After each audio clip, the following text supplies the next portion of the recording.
शेतकरी मित्रांनो, टोमॅटोच्या झाडामध्ये फुगवण होण्यासाठी किंवा इतर कोणत्या पण पिकामध्ये फुगवण होण्यासाठी आपण 13-045 आणि 0050 या दोन्ही खतांचा वापर करत असतो.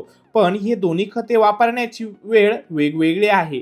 मित्रांनो, 13-045 हे फुलोऱ्यानंतर फळ वाढीच्या काळामध्ये याचा उपयोग करायचा आहे व मित्रांनो यामध्ये आपल्याला नायट्रोजन 13% पाहायला मिळते, त्यामुळेच हे 0050च्या तुलनेमध्ये झाडाला लवकर उपलब्ध होते व मित्रांनो हे फळ वाढण्यास मदत करते, साखरेचे प्रमाण फळामध्ये वाढवते आणि झाडामध्ये नायट्रोजनची गरज पण भागवते. तसेच 0050 हे फळाची परिपक्वता वाढवते, फळ भरणे असेल व फळाच्या शेवटच्या गुणवत्तेच्या टप्प्यामध्ये याचा उपयोग केला पाहिजे. मित्रांनो, यामध्ये आपल्याला 17.5% सल्फेट पण पाहायला मिळते, हे प्रकाश संश्लेषण पण सुधारवण्याचे काम करते व मित्रांनो 13-045 मध्ये आपल्याला नायट्रोजन पाहायला मिळते, त्यामुळे हे पोटॅशियम नायट्रेट तयार होते आणि 0050 मध्ये आपल्याला सल्फेट पाहायला मिळते, त्यामुळे हे पोटॅशियम सल्फेट तयार होते.